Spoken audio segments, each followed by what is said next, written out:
박수 치면서 주 하나님 독생자 예수 날 위하여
감사함으로 찬양하도록 하겠습니다.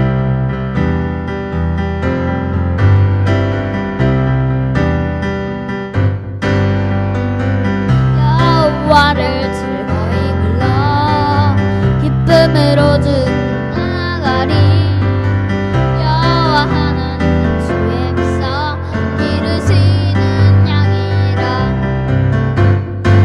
여호와를 즐거이 불러 기쁨으로 나가리.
줄 내가 믿사오며 그 아들 주 예수를 믿사오니 이는 생을 인타사 동정에 발견하시고 본디오 빌라도에게 고난을 받으사 십자가에 못 박혀 죽으시고 장사의 삶의 존재 가운데서 다시 일어나시며 하늘로서 전능을 쓴 한편에 앉아 계시다가 주리서 선자 존재를 심판하러 오시라. 성령을 믿사오며 거룩한 교회 성도를 쓰는 곳과 죄를 세신 곳과 모두 쓰는 곳과 영에 사는 것을 믿사옵나이다. 아멘.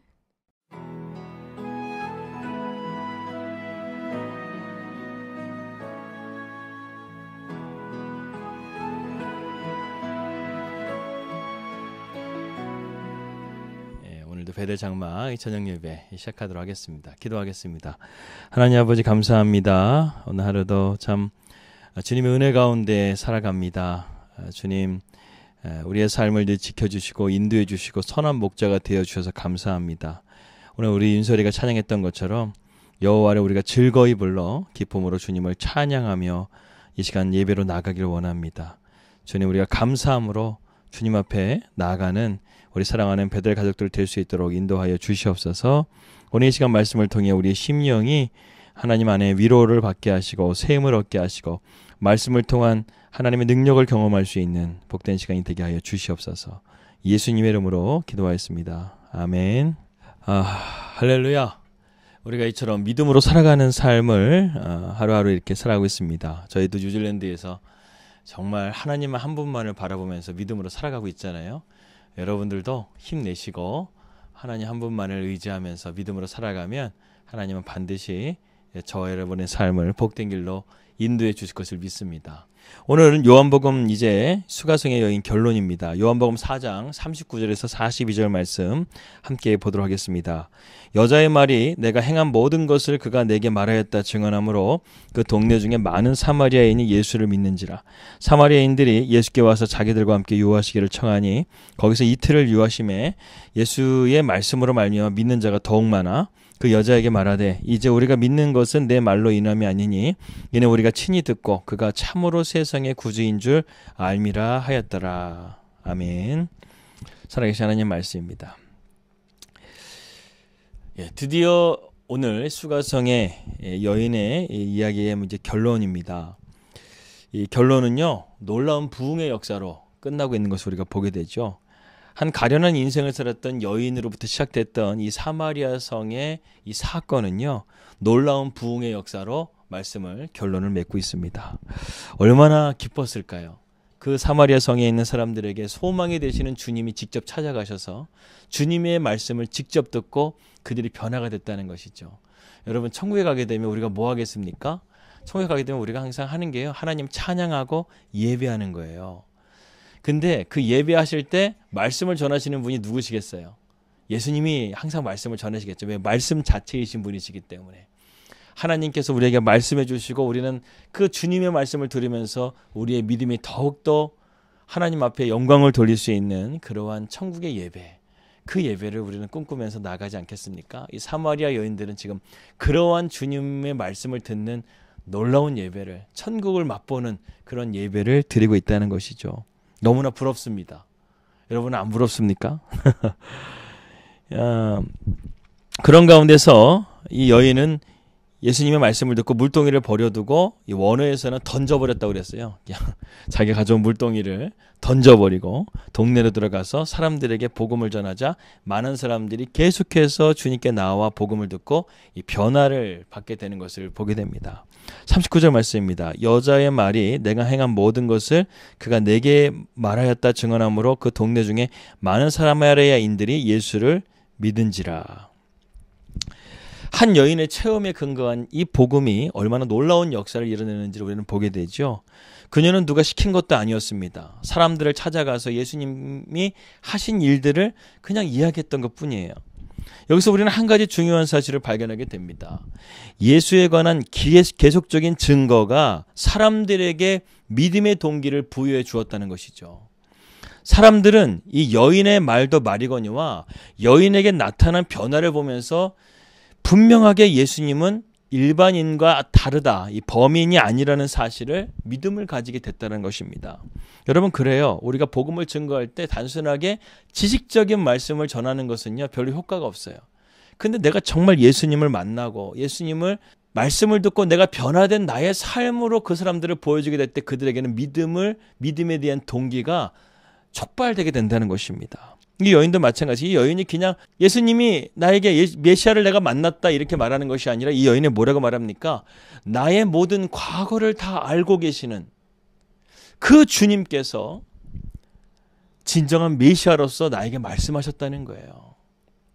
그러니까 한번 와 보라는 거예요. 그분이 메시아가 아니냐? 왜 사람들이 이 여인이 부정한 여인의 말을 잘 믿어주지 않으니까 너희들이 한번 와서 보라는 거예요. 와 보라. 그렇게 말씀했던 것이죠. 이 여인이 늘 평상시에 사람들을 피하고 사람들을 만나지 않고 늘 죄인처럼 살았던 이 여인이 어떻게 저렇게 이제는 우리들 앞에 당당하게 나타나면서 메시아를 만났다고 말하는 가 저 여인이 도대체 누구를 만났기 때문에 저렇게 변화될 수가 있을까? 사람들은 궁금하잖아요. 그러니까 믿음은 이러한 우리의 삶의 변화된 모습을 통해서 세상 사람들이 믿음에 대한 동기가 생기기 시작하는 거예요. 단순하게 전도지를 주는 것도 물론 중요하지만 그것은 미미한 영향력이에요. 정말 많은 사람들에게 복음을 증거하기 위해서는요, 내가 확실하게 예수님 만나야 돼요. 주님을 만난 그 체험이 있어야지만 우리는 복음을 증거할 수 있다는 것이죠. 고구마 전도왕이었던 김기동 그 목사님도 하나님을 그렇게 믿지 않았어요. 아내가 먼저 예수님을 믿었는데 주일날 예배당을 어쩔 수 없이 아내 때문에 가게 됐는데 첫날 가서 앉아가지고 예배 드리고 있는데 담임 목사님이 헌금 얘기를 하더래요. 1,000원을 헌금을 낼 수가 있느냐. 하나님 앞에 은혜를 받으면서 하면서 헌금 얘기를 하는 순간에 첫날부터 또 이 김기도 목사님이 그때는 비신자였죠. 교회는 역시 돈을 밝히는 교회구나 하면서 시험에 들어버린 거예요. 또 그래서 교회를 안 간 거예요.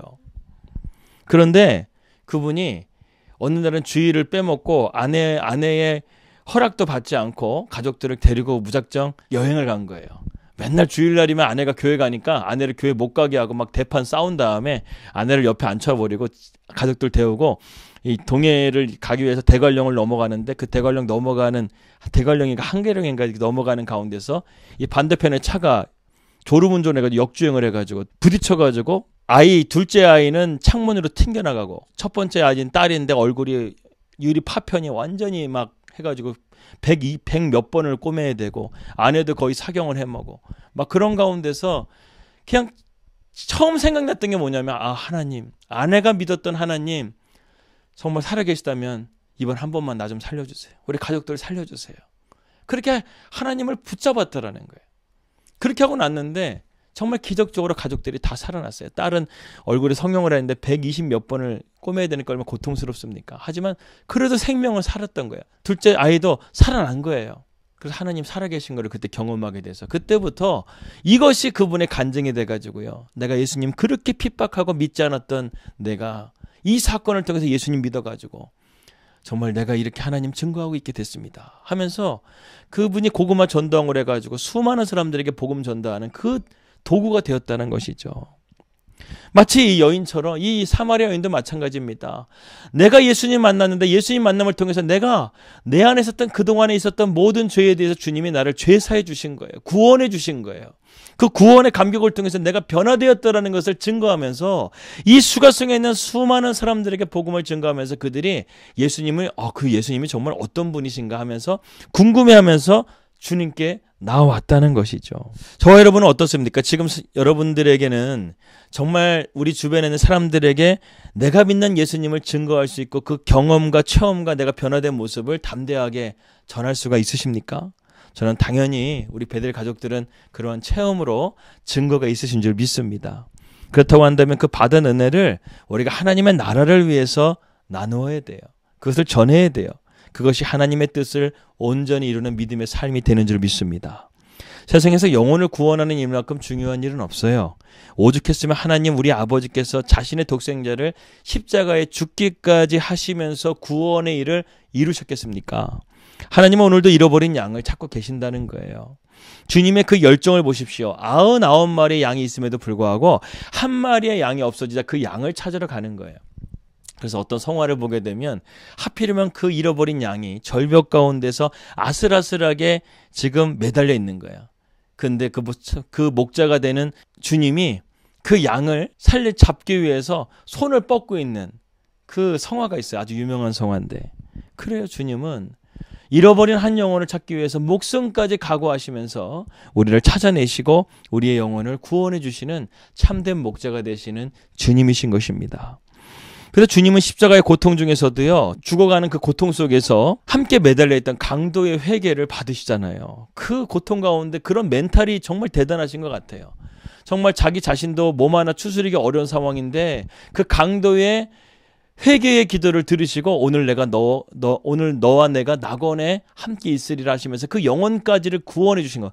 주님은 마지막까지 한 영혼을 구원하기 위해서 자신의 물과 피를 다 쏟으신 거예요. 이러한 주님의 모습 우리가 본받아야 되지 않겠습니까?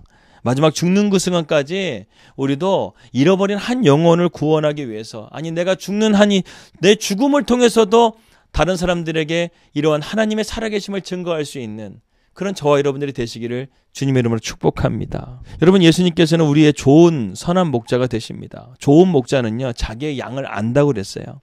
양들도 심지어는 자기의 목자가 누구신지 알아요. 그래서 여러분 유튜브 영상 보게 되면 양들이 없는데 목자가 이렇게 양들을 부르는데요, 갑자기 여기저기서 음메 하면서 이렇게 소리가 나면서 그 목자 앞으로요 한 수십 마리의 양들이 모이는 거예요. 그 양은 자기의 목자를 알아본다는 것이죠. 여러분, 주님은 인류를 구원하시기 위해서 한 영혼을 살리기 위해서 십자가를 지신 우리의 참된 목자십니다.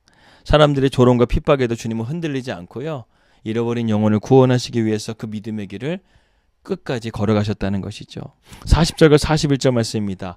이 사마리아인들이 예수께 와서 자기들과 함께 요하시기를 청하니 거기서 이틀을 요하시며, 이 말씀은 무슨 말이냐면 이 사마리아인들이 예수님께 와가지고 말씀을 듣고 그들이 그 말씀 안에서요 변화가 되기 시작하는 거예요. 그러니까 더 말씀을 전해달라고, 주님은 이제 떠나셔야 되는데 사마리아에 더 있어달라고 부탁을 해가지고 주님이 이틀을 거기서 더 유하시게 되었다라는 말씀을 하고 있는 것이죠. 그 다음에 41절 말씀에 놀라운 말씀이 있습니다. 예수의 말씀으로 말미암아 믿는 자가 더욱더 많아졌더라, 이렇게 말씀하고 있어요. 이것은 당시 유대인들의 배타적인 그러한 모습을 생각할 때 이 사마리아 성의 이 수가성의 이 많은 백성들이 말씀을 듣고 그들이 변화된 이 사건은요 정말 놀라운 일이 아닐 수가 없다는 것이죠. 특별히 41절에 보게 되면 예수님의 말씀을 의지해서 사람들이 더욱더 많아졌다고 말하고 있어요.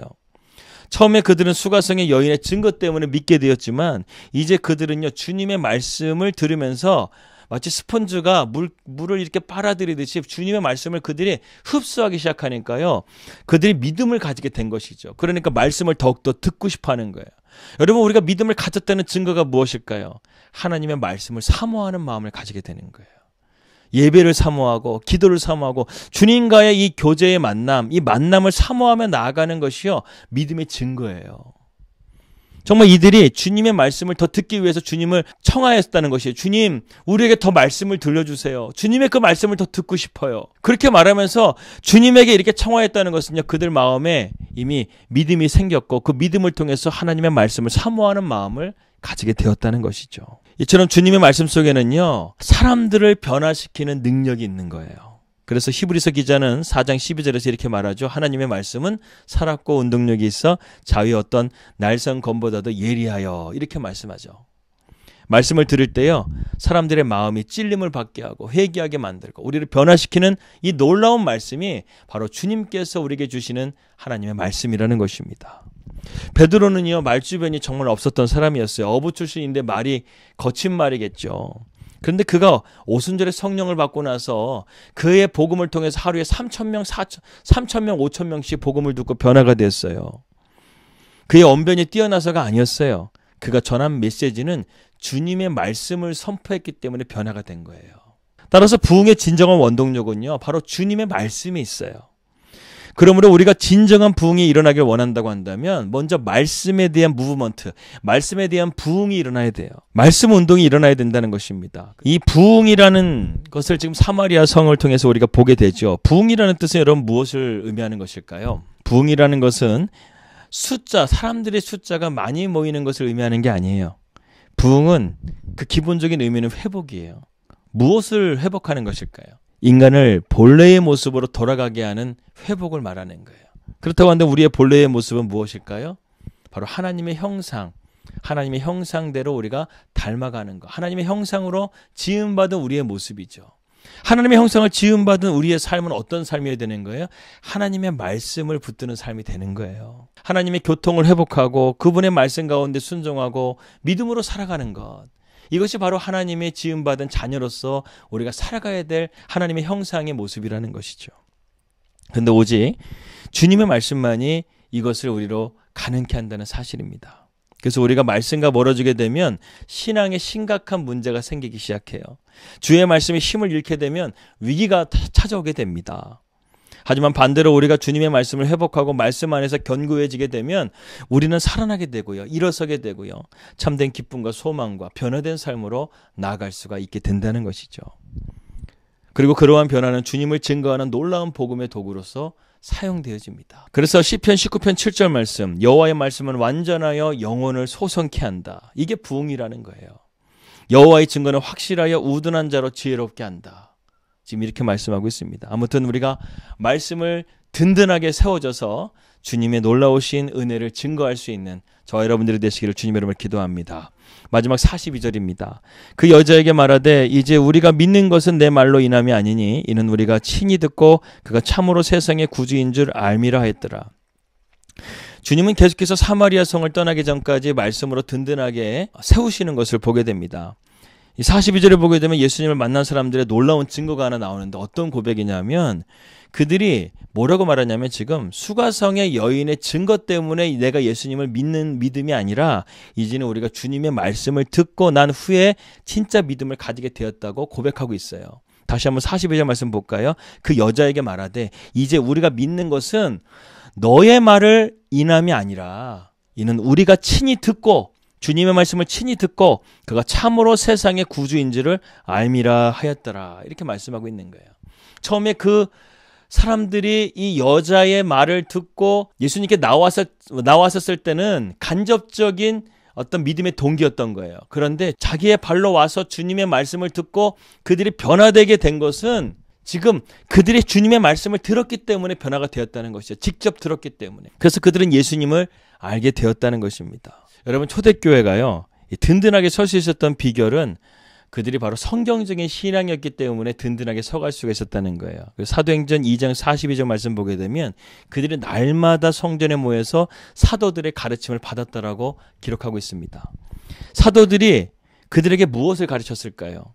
오로지 성경을 가르쳤어요. 그런데 유대인들은 랍비들로 성경을 가르치는데 이들의 성경은 좀 달랐어요. 어떤 성경이냐?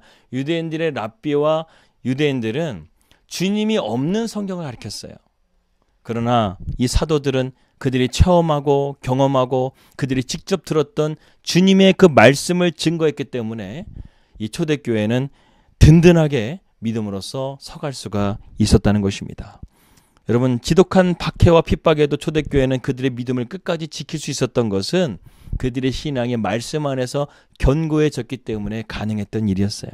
예수님의 제자들이 가룟 유다를 제외하고 나머지 제자들이 다 순교할 수 있었던 것은요, 주님의 말씀을 그들이 깊이 깨달았기 때문에 그 말씀 속에서 견고하게 세워졌기 때문에 죽음이 다가온다 할지라도 주님을 증거하면서 나가죠. 그래서 베드로가 순교할 때 어떻게 순교했습니까? 전승에 의하게 되면 베드로가 순교할 때 십자가에 달려 죽게 되는 상황이 된 거예요. 그런데 베드로가 이렇게 요청을 합니다. 내가 어떻게 주님과 똑같이 십자가에 매달릴 수가 있겠냐? 나를 십자가를 거꾸로 매달아 달라. 그렇게 하면서요, 베드로는요, 그가 죽을 때요, 내 사모하는 주님, 하늘에 계신 주님을 바라보면서 십자가에 거꾸로 매달리니까 하늘을 바라볼 수가 있잖아요. 하늘을 바라보면서 베드로가 순교했다는 그러한 전승이 있습니다. 여러분, 베드로가 이렇게까지 변화될 수 있었던 것은 무엇입니까? 바로 주님의 말씀을 붙들었기 때문에, 주님의 그 말씀을 붙들었기 때문에 그는 영생에 대한 소망을 붙들고 주님을 만날 그날을 기대하면서 믿음으로 나아갔다는 것이죠. 우리도 마찬가지입니다. 우리의 신앙이 성장하고 든든하게 서기 위해서는 날마다 말씀을 상고하고 묵상하는 그런 경건의 습관을 가져야 됩니다. 시편 119편 105절 말씀에 주의 말씀은 내 발의 등이요 내 길에 빛이 된다 그랬죠. 우리의 삶에 빛이 되고 등이 되는 그러한 소망의 말씀을 우리가 날마다 상고하고 묵상하는 가운데서 저와 여러분들이 믿음 안에서 든든하게 세워지고 하나님의 복음을 증거했던 이 사마리아 여인처럼 믿음의 여인이, 믿음의 사람이 될 수 있기를 주님의 이름으로 기도합니다. 기도하겠습니다. 하나님 아버지 감사합니다. 오늘 수가성의 여인의 말씀을 통해서 하나님의 말씀의 능력을 우리가 다시 한번 경험하게 됩니다. 우리가 이 살아계신 주님의 말씀을 통해서 우리의 믿음이 더욱더 든든하게 세워지게 하여 주시고 그 말씀을 증거하는 주님의 하나님의 나팔수가 될 수 있도록 인도하여 주시옵소서. 예수 그리스도 이름으로 기도하였습니다. 아멘. 주기도문으로 예배를 마치겠습니다. 하늘에 계신 우리 아버지여, 이름이 거룩히 여김을 받으시오며 나라의 마옵시며 뜻이 하늘에서 이루어진 것 같이 땅에서도 이루어지이다. 오늘날 우리에게 일로한 양식을 주시옵고 우리가 우리에게 죄진들을 사해 준 것 같이 우리의 죄를 사해 주시옵고 우리를 시험에 들게 하지 마옵시며 다만 악에서 구원하옵소서. 대개 나라와 권세와 영광이 아버지께 영원히 있사옵나이다. 아멘.